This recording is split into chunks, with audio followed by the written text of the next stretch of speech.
The episode you're about to hear is authorised by me, Kate Hulett, at 106 High Street Mall, Fremantle. The hundreds of volunteers that are out there doing the work, getting involved in the ways that they're getting involved, they are the movement. That is, it is for them. There's and no by them. community independent movement without a community. You cannot. Or a movement. Hello everybody, this is A Piece of Kate. I'm Emma Pegram. I'm Kate Hulett, and with us today is the most extraordinary guest you could ever imagine. Absolutely. What's your name, guest? My birth certificate says Liliana, Beautiful. but people call me Lily. I think you call me Lily. I've maintained Lily. Yeah, Lily's great. Yeah. Let's cut the Liliana part out. And I am here because I'm a huge fan of the pod. I'm actually a huge fan of Last Place on Earth as well. So the fact that I'm here with all of those actors is really exciting. All your dreams are coming true. Everything. Yeah, I can die. Wow. Emma, where are we currently? We're recording today in South Lake. This is Lakelands Reserve, is it? The hockey's behind us. Yeah, some hockey going on behind us. Some Some sounds. Hopefully a couple of goals for the home team. sound of a ball being hit. We're here because Lily and the team were out door knocking this morning in South Lake. That's where I've been. And you, dear listener, will be receiving this into your ears on Monday morning, which means there are only 5 days remaining before Election Day. Oh my God. So the reason we thought we'd talk to Lily today is because we're obsessed with her and we try and speak to her as much as we can. She makes us funnier and better in every possible way. She's So inaccurate, but I love you both. She's like, when you think about this whole campaign, and I was going to say she's like the flower, but she's the kitchen. You know what I mean? She's enabled everything to come together. 100%. Women in She's the not- kitchen, I She's say. not the bowl. She's not the oven. She's not the ingredients. She's the kitchen. She's the whole kitchen. So I would like to step back in time. Get a spatula. Yeah. No. We're out of the kitchen. Right. No more wooden spoons. Equal rights. Okay. How are you here? Why are you here? Can you give us an origin story? For On my hand it says, how did we get here? yes. And I love that you've got that right in view for the camera as well. yeah, It's this is for the perfect. kids at home. Anyone who's not listening This but is was watching. what organised podcast making This looks is like. how the campaign is run. Back of this hand. This is so true. Strong on plough. That's Really what it strong means. on That's plough. an inside joke, but maybe we can tell can it at the explain end. it I mean, later. speaking of origin stories, not yours Okay. though. Emma. As in where I was born. Your love of No, democracy's no. origin Oh, story. yep. Let's go to 2023. 2023. Oh, yes. Many people that I knew in Fremantle were pretty sick of yelling at their phones and the television every time something depressing and unfortunately expected came up from politics and politicians. And it turns out that many people felt that way. It was like, we needed to validate. I guess lots of people wanted to validate. Does the other people feel the way that we feel? It turns out many people do. There were other groups already sort of feeling this out in our community and going, could we do what they did in Curtin? Could we do what they did in McKellar and Wentworth and all those places? Really fed up that in a very safe Labor seat, we were not having anything delivered for us. We weren't being listened to. No. Our politicians were not working for us. And those conversations, as you say, were kind of bubbling away through the electorate organically. That would happen every day. There wasn't a day that went by that someone in some context or some place within the community wouldn't go there.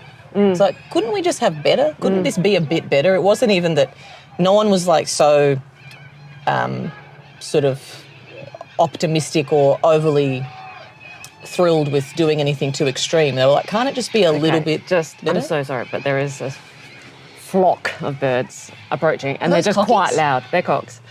And We are in the city they're of very Cobra. beautiful, but they might be loud for the people. Anyhow, Lily, Yes. was there a particular thing that spurred this off for you? That lit my fire.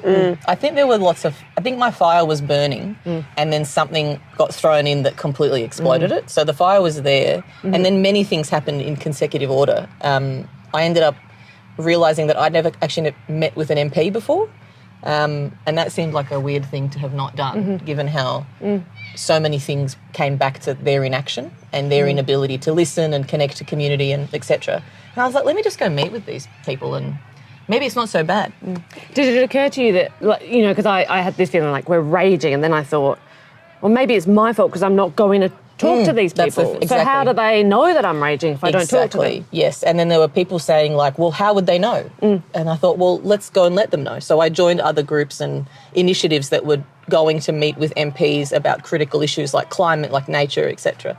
And I sat there and I realised why this was needed.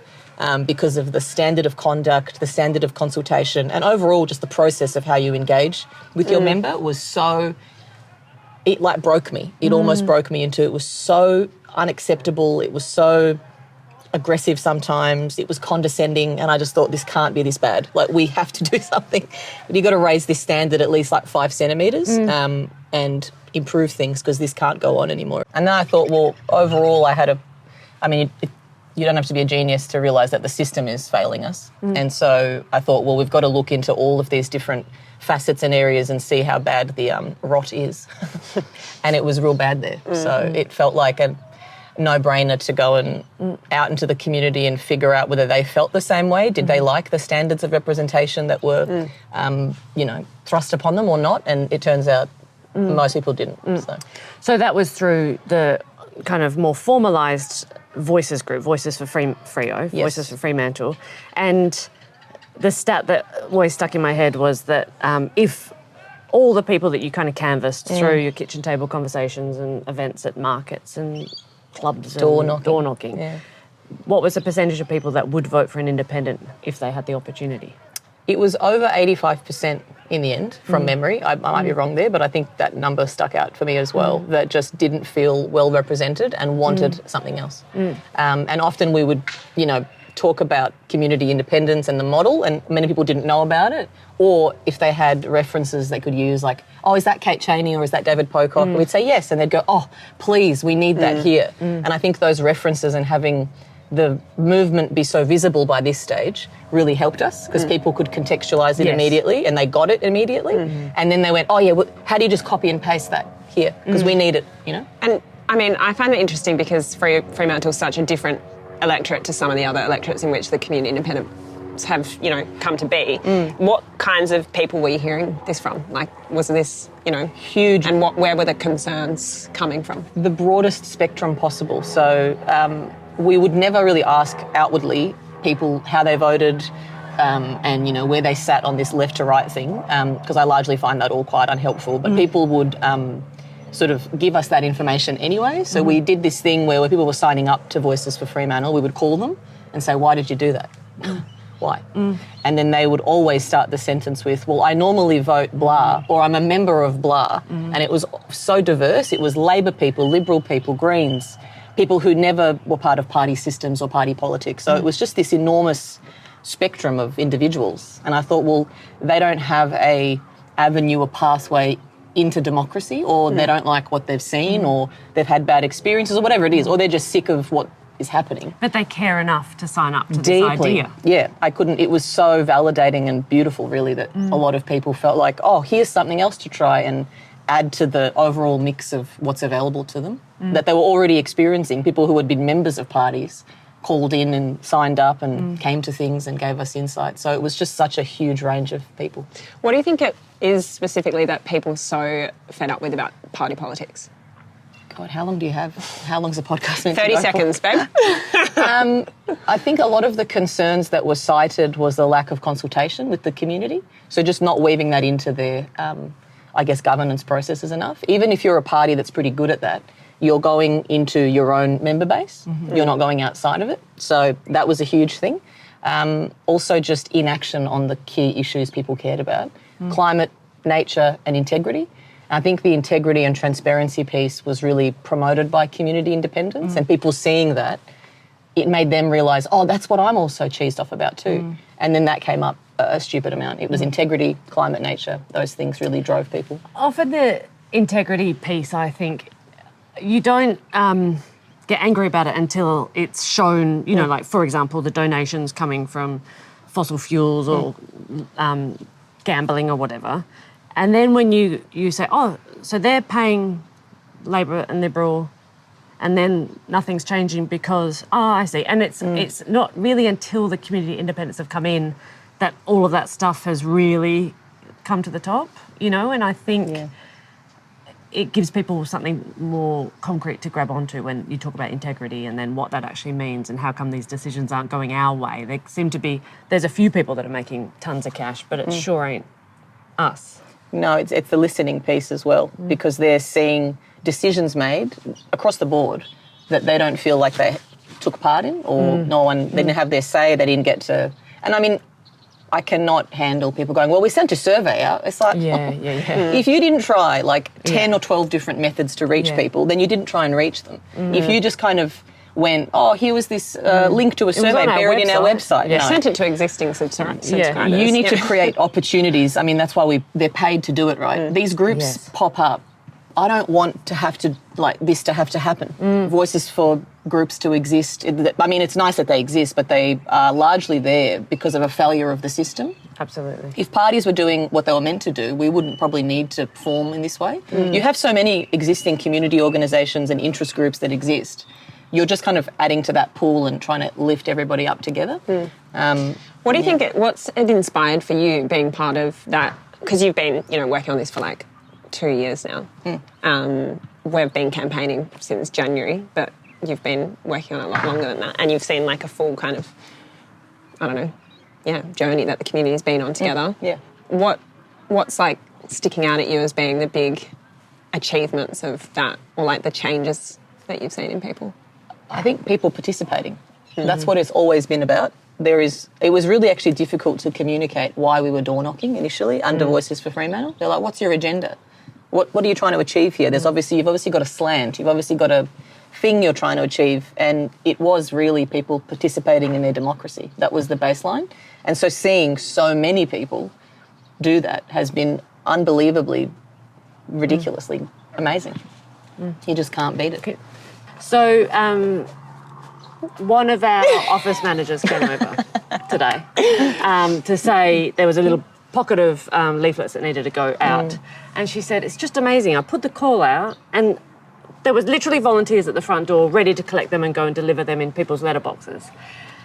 And it just struck me that how incredible the world would be if everyone was participating in everything that's good and positive and fruitful and community-oriented. And I guess you've created the conditions for people to come in. And I was going to ask you before about how you've got, you know, you said you've got ex-Labor, ex-Liberal, ex-Greens, ex-whatever coming in to participate.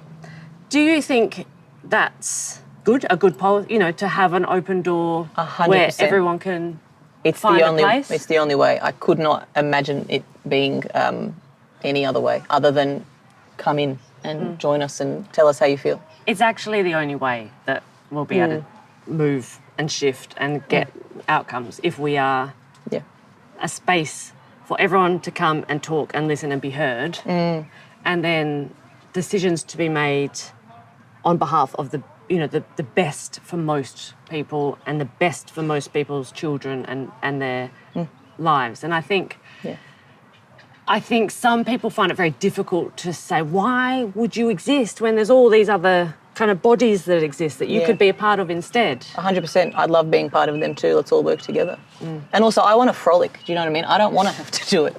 You love and many people who are involved when are you say also frolic, really... you mean flirt? No, I mean... She doesn't really want to be door knocking every weekend. She'd rather be frolicking. It's really fun. Don't get me wrong. It's been amazing. But also, no one is entering this from an egotistical standpoint. Oh, totally. No one is like, It's almost we can solve it. It's Yeah. like, we understand that we need so many levers being pulled, so many different things happening at once. And this was a gap that needed to be filled. And there are other gaps that others will fill. And I think if we're pointing fingers at people who are largely bringing solutions and community to the table and going like, you're not doing it right and you're not needed. It's like, well, maybe you need to reflect on why you are in the movement. And it needs to be about the collective. And I think, and a greater good that's beyond a brand or what the organisation is or a colour or a political party. All of that stuff is so not relevant. Which is why you're saying the left-right kind of split is unnecessary and unhelpful. Yeah, I never think about it. I don't use the language. I go out of my way not to use the language because we're often conditioned to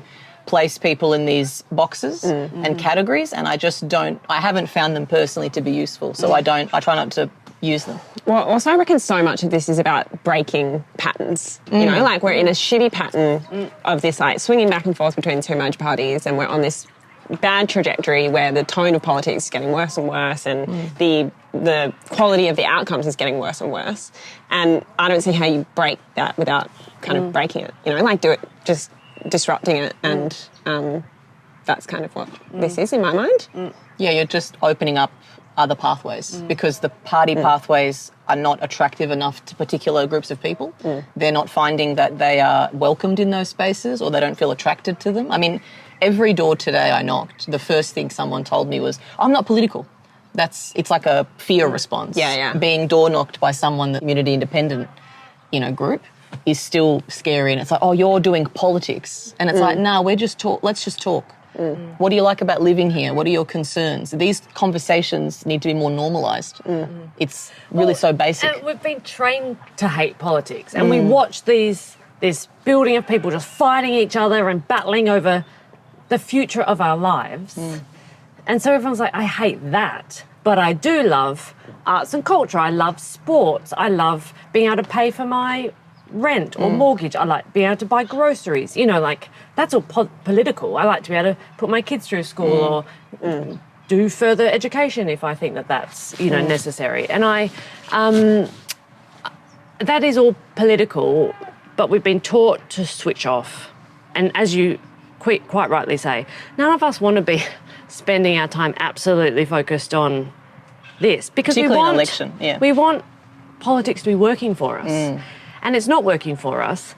The major parties are obviously not delivering what the country or the people need or want. And so we must start trying other things. And of course, it's not just going to we get in and everything's fixed overnight because or everything we wanted has happened.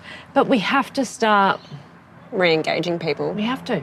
And rebuilding a bit of trust and cohesion, And, Conversation, and also making it okay to talk about. the civic understanding of what what a government is for, and what our taxes go to be spent on, and what benefits we should expect, receive and should receive, and the fruits of our beautiful country should be put to better use. It should be put to the life happiness of our citizens, and not to lining the pockets of whoever's given the biggest donation to the major parties. Yeah, those cut through all the bullshit, really, all of those things. Yeah. Do we think that the major parties are going to learn? This is the whole point from my perspective, this is to create reform, is to create opportunity again for dialogue. I would love if incumbents, current members of political parties engaged with us and engaged with community groups, and not just Voices for Fremantle, but others that represent so many different interests, more effectively and more meaningfully, because I think all the solutions exist in our community. All of their policies came from community. Our community in Fremantle, I mean, it brings me to tears. Obviously, I'm biased because I live in the electorate, but it's full of the most incredible people. Many of those people came into the founding group of Voices for Fremantle because they were sick of it, and they also wanted to see a more viable, vibrant and more inclusive democracy, and one that works more effectively. And they're motivated by those things. Everything else is noise. I think, in answer to your question, I've zooming out, I feel like the Liberal Party aren't learning at all. I think I've noticed Labor start using some of the language of consultation and community. I've seen the Greens use words like independent and, things like that as part of their strategy. So it's definitely influencing, and that is fantastic. That's exactly, one of the great outcomes would be if the major parties start, localising their decisions and their distributing money in places which are safe or unsafe. You don't want all the perfect roads in the, marginal seats, and all the crappy facilities in the safe 94-year-old Labor seat. And that's the way it should be. Yeah, I would froth if anyone from any party just did basic things. I think we've been sold such mediocrity that it's conditioned us. We have to undo shitty conditioning of the last 20 or 30 years. Our expectations are my God. absolute rock bottom. We just want them to go from underground to on the ground, and then we can together, working together, we can push it all up so that we expect more. But right now, what we're delivered is such shit. I mean, I cannot. Am I allowed to swear? You're allowed to swear. Oh my God, it's so bad. It shocks me how bad it is. And so if anybody out there, whether they're in power or not, if they could just start working more collectively and go, let's put a citizen assembly on for this piece of legislation that's currently being debated. Bring everyone in. Let everyone know what it is. Let's debate it ourselves. Let's write the legislation together. Let's do budgeting together. Why not? I was thinking about that idea of, I think we're going to talk about it a bit more in the week, but it's like a jury. We trust juries to make decisions about life and death in some parts of the world. So if there's legislation that affects us quite directly, then we should be really, really contributing to it. Yeah, or at least at this point, hope for representatives that are really representing us and our interests. Because you've been door knocking so much, and we've been out as well, but you the most for sure. Do you feel that people are excited about the idea of an independent for Fremantle? Like they see the relevance and the kind of purpose of it? Definitely door knocking in the federal campaign because they've seen many people who you would not expect. You open the door and they're like, I know her. I saw her almost win the state election. And they saw that, and Kate made that so visible that you can just run a really solid community campaign in 4.5 seconds and almost topple a senior Labor minister. And then they go, whoa, if that's possible, what else could we do?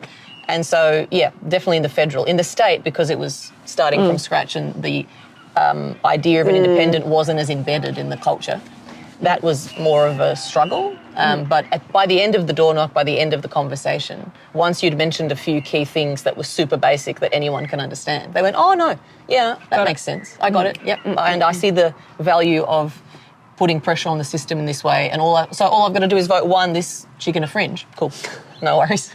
The fringe is really the easiest thing you can possibly do. And then, order your ballot based on those values and priorities. And that message was not hard to relay because it's so straightforward. It could not be simpler. And I think that is what we need to do more. Simple, effective messages that impact people.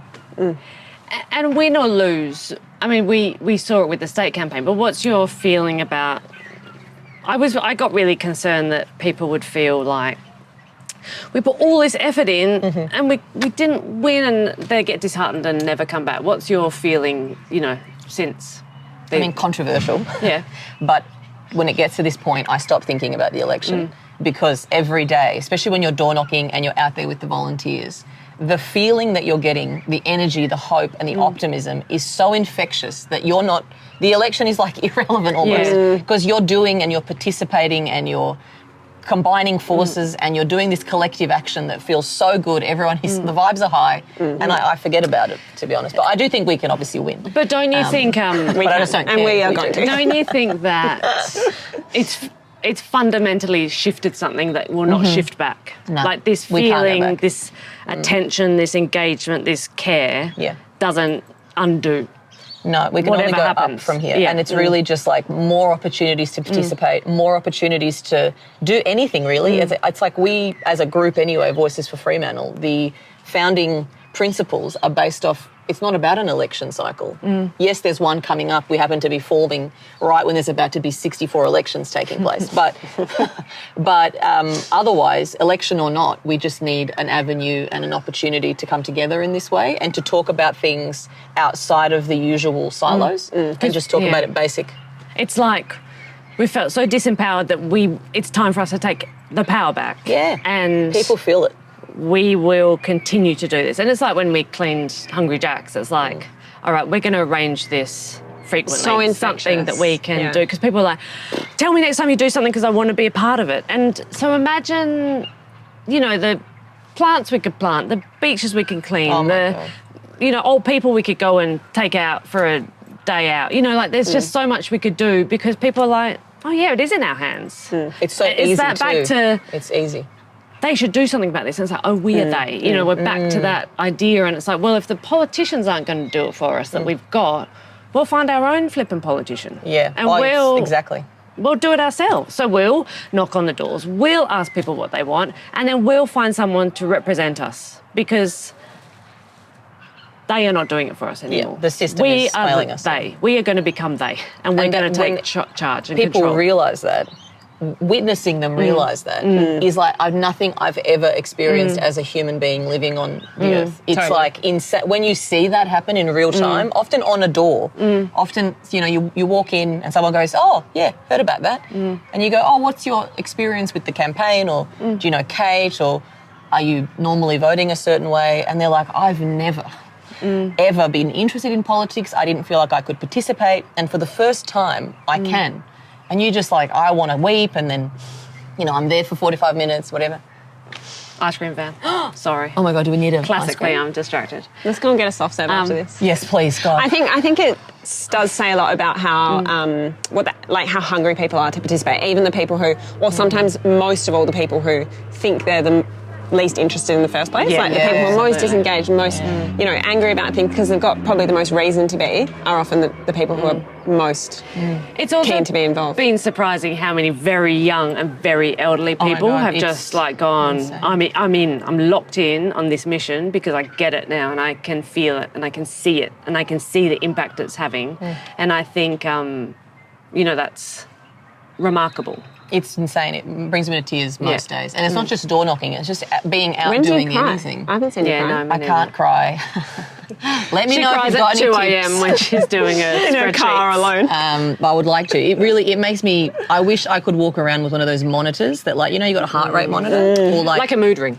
Exactly, and I wish I could just see how many good chemicals are being released into people's bloodstreams because Totally. the conversations are powerful and they're so simple. I think the crazy thing about it is that all people are doing is dropping a leaflet in a letterbox, knocking on a door. Such simple acts are really so revolutionary. And then when they realise that and you're witnessing it, you're just like, yeah, and then everyone's like, woo, and then you just can't, it's like a... Self-fulfilling prophecy. It cannot stop. It doesn't matter what snowball. happens with the election. Although, I will say, for clarity, I think we can win, but it's just irrelevant if we do or don't. Well, I was watching something the other day from Election Day, and it was early, and you and I were talking, and I was like, even if the whole thing's called off now, I feel I remember electric. It's so everyone was just buzzing. It was It was insane. crazy my and crazy God. great. It didn't matter. The outcome was this is the win. The win is that this has happened. And what's Totally. so energising is this is happening across the country. What we are feeling and what we're talking about is happening across the country. And it's only going to grow and grow and grow. And the major parties should be taking a themselves. deep, hard look at themselves and petrified. Because Australian politics is changing. And it's changing in real time. We're watching it happen. We are participating with the hundreds and hundreds and hundreds of volunteers we've got. They are making it change. That's the big thing, actually, is that it is a movement full of so many people and they contribute so much and we're all just in it together. And there isn't really, obviously there's a candidate and we froth Kate, right? Kate's amazing. She's the tits, right? But The fringe of all fringes. the fringe of all fringes and the comms that comes out of Team Kate, obviously, is what's creating that change in people going, oh, I can participate in this because you're talking to me like a normal human being. But I will say, the hundreds of volunteers that are out there doing the work, getting involved in the ways that they're getting involved, they are the movement. That is, it is for them. There's and no by them. community independent movement without a community. You cannot. Or a movement. Yeah, It's exactly. just... But you also need a Kate. You also need a person with a good fringe. It takes all sorts. And it all comes together, Yeah. How many people do you think we can get to cut their fringes this week? I reckon at least 10. We should do a Send charity in pics drive. of your at-home fringe Cut your cutting big job. hunky fringe. When did you and I first meet? Do you remember? No, I've been admiring, it sounds like really stalkery actually. I've been admiring Kate for years, but I don't know when we officially met in a capacity where we got to talk. I just, I with the a shop, couple probably. of, was it? Because a few friends and I started something called Culture Club. And every week we meet and just anyone comes in and we just chat about whatever. Kind of like this.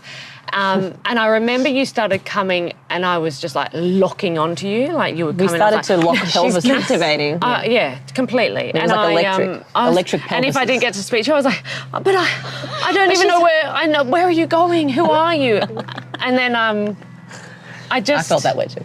And then you started really stalking me towards the end of the year. But prior to that, it was just a mutual admiration society. It was When a I fan first met- club of 2 people. Where I did first you? met Lily and she was like halfway through Voices already. Yeah, and I... Where was it? Wilson, your joint. Yeah, your old job.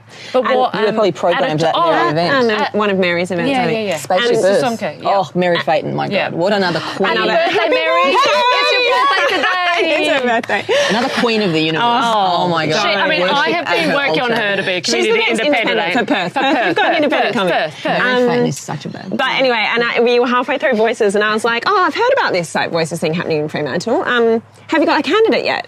And Lily was like, "Oh, well, you see, it's really not about the candidate. It's about like going out to the doors and like hearing, talking to the people, da da da." And I just was, So I was so corrected. I was so utterly corrected. Such a dickhead. It was brilliant, and I was like, "Wow, this chick, she's real. She's the real deal." People do often ask that. Oh, that's before we had a candidate. It was only about people like, well, where's the candidate? And I was like, well, let's first determine whether this is like validated in our community before we go and find somebody. Yeah, that's an interesting point to say as well. And I really hope that what we're doing here will be replicated through WA. But and obviously it started in Curtin, you know, for WA. But the idea is you have the movement, and then at the end comes a candidate. It's never the other way around. It's never a candidate and then movement. No one has won on that basis. Yeah. And so, I mean, of course, you'd ask. Not hundreds, but you'd ask many potential nominations, brilliant people. But for one reason or the other, the timing isn't right, or, you know, circumstances don't allow. And your name came up more than any other name also. We had nominations and they were brilliant. And there are so many, again, this is the point that this could be done by anybody really, if you fit the criteria that the community has determined is important for them when it comes to representation. So you happen to just fit the mould. Fringe, tick. Shop, tick. Absolutely. Nice Drives a ute, tick. Drives a Hilux. Hotties for Parliament should be another, like a party. Someone should make that. Yeah, you should have called it that instead of Voices for Fremantle. It was kind of the foundations. Yeah, you got to go do the work. It's not that hard either. I mean, it is actually quite hard in terms of logistically. If you're many of the people who founded the group and people who came before it, hugely very busy individuals with lives, families, businesses, jobs, yada yada. And so it does require a bit of a slog. But it's so worth I mean, it. just It's not I think, paid. I don't think It's not I think we paid. should emphasise. We're not advertising taking a for huge it. amount of work from all of you. You've like volunteered Massive. like But over endless years and amounts of years. hours. Yeah. Of your You stand on the own time. shoulders. That's of how bad giants. things are.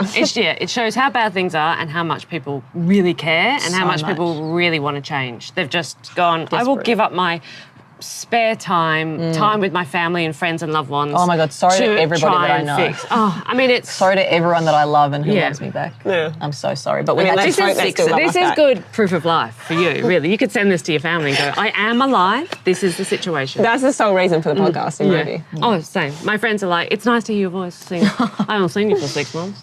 But after we do this, then it's like a bit of rest, and then back into it because it's never going to end. We have to keep going. Well, that's in the thing. different capacities, in different ways. The election is one of many milestones. And when we win, we'll have to be, doing all sorts of community engagement and consultation and doing that in a new way that's going to so reach and good. engage people. Hot again, hotness again, but hot democracy. Can't wait for that. Don't you also think that it was a silver lining that the state went the way it did? Yeah, big time. I say that at Seeing least you once a in day. Canberra is like the ultimate fan. I feel like that is actually so good. Because there are independents in Canberra, the impact of another independent is going to be so much bigger, and they've already laid the groundwork, there's an expectation, and so it's just going to be us joining a really strong crossbench. So in state, it would have been much more difficult to get real action because it would have been a me just bashing my head against the door. That would have been hilarious as well. Imagine the podcast if you... I know. That would have been I mean, it would have been great for Fremantle because they would have still had some true representation. Absolutely. Totally. But this is a completely different ballgame. This is It worked out. transformative and fundamental change, which is what we really, really, really need. Yep. So, it's thank God for you is basically what this podcast episode's about. Big time. It's a tribute to I Lily. am not the... No, there's like many people... Everyone that Also- has done anything with the campaign will know Lily. Lily is the She's- backbone. she's- Also, her everyone DNA in the is on group has been everything. like, when are you getting Lily on the I know. podcast? It's 'cause I'm so People are yucky. singing. But for people listening as well, anyone who wants to meet Lily while they still can and go door knocking with her while they still can. true. We are going to be door knocking All this through the week, week. Thursday It's and Friday, so definitely fun. locked in. Yeah. Tuesday? Thursday and Friday. We're going to go Tuesday. Tuesday? We're cutting this out. Oh yeah, Tuesday afternoon. Sorry, I We should forgot go to about that. Samson. People of Samson unite, and so Shout you out can, to Jean. You can Sit back door knock and- with Lily. I don't know. Huh? Oh, you just might have been. Your head might have been in the thing. Yeah, come door knocking. It's like the most exciting, fun thing you can do. How long and do you do I it thought it for? was weird. Give people a quick outline. What happens? You come for a briefing. If it's on a weeknight, it's normally like 3 or 4 o'clock, and we interrupt people's dinners. No, you don't interrupt much. But you get there, you have a briefing. We give you shortbread, other things, water, sunscreen, whatever. We do a quick spiel of like what it's like, but largely it's just you going and having a conversation like you normally would in your house or with your loved one. And then people go, oh, that's pretty simple. And then you go out in pairs. And if you've never door knocked before, or if you're really apprehensive about it, you don't have to talk at all. You can just go along with someone who is a yapper, like myself or other people. And then you come back and you have a debrief and we all share what we found and what the vibe was like, what's the culture of the area, any insights, any issues that we should take back to Kate, yada, yada. And then we eat more shortbread. It's normally about a 2 hours actual Max. door knocking. Yeah, you can smash it out in 2, absolutely. Lily- Leave your wife and kids at home. Lily has the best conversations, but the least amount of conversations. Yeah, Some I'm the people have worst. short, but Sweet. yeah. Some people go and Quality they do over like quantity, big ones. quality over quantity. You know, like If you come Again, with it me, takes all sorts. I often go alone for that reason because I don't want to Lily- ruin yeah. people's understanding of what door knocking is. So I go off and I do like 6 doors in 3 hours. But she's 1 hour long conversations at each written door. into someone's will. She's been given a bunch of flowers at one, and then she's had Ice water. roast lamb at the other. God, yes, Yeah. it's so good. That's what it's for. It's actually for getting treats. So But it's yes, so fun. So get in touch if you would like Yeah. to. Go on the Please. website, sign up. Let's door knock. Also this week, our intention is to send a fun little EDM every day. My intention is to do that. So this is a good time to sign up for receiving our newsletter. If you'd like Yeah, the for last sure. week of power, this is our last push for the federal election. We also met so many stunning volunteers in the final week of the campaign, and those people who only did like a week of state are now like our top dogs in the federal. So if Yeah. you've been thinking about Fresh it, blood. now is actually when it's the most heightened You time. get the heightened, Everyone yeah. is absolutely High energy. bouncing off walls. I mean, we're very tired. High energy But- through that like deep exhaustion. You know, Yeah. when you like go. You're loopy and yeah, you say yeah, weird go on, things yeah. and It's the best time to meet us. It is the We're best time. Oh my more God. ourselves than ever. the most unhinged Exactly, we'll ever exactly. be. And at the same time, as part of that big culmination, obviously Saturday, that's when we need What's all the happening on bodies. Saturday? It's the election day, doll. Oh, wow. That thing we've been 35 I know you don't polling care about it, but I don't. No, I do, 35 of course. booths, we need like 500 people, so, you know, Election day also, I will say, because I was at Hilton during the state campaign, Coachella. it's Hilton-Chella. But every polling booth can be Coachella. It's because the volunteers people, that are there yeah. are so cool and everyone's so excited and fun. And no one really who did election day, myself included, had ever volunteered or done a polling booth before. And that means that we're all just like dummies together. Yeah. And we have no But idea fun what we're dumb. doing. But it's so fun because you're just like, what are we doing? Who knows? Let's just go talk to people. And yeah. you just have the best day. Vibes The are high. snacks are high. I mean, you're not going to get high, but the snacks are really Depends. good. Often With a legalised cannabis party, am I right? vape Guys, sales. there's an ice cream van over there. I think we should wrap we have up. to Let's go. get Do an it. ice cream. That's the end of us. Lily, thank you so much Thank you for so coming. much. Everyone, the people are going to be so adore happy. you. I'm We so sorry adore for all you. the editors of the podcast. No, I think this should be a long one because we've got you. I love we you love guys. you. I'm so grateful for you both. See We're you grateful for you. tomorrow. I can't remember if Yeah. there's anything else we have to talk about. Nah, but see that's you enough. tomorrow. Yeah. Love you all. We love you. In a professional way and And a love you in an romantic way. unprofessional way. Thanks. Bye. Bye.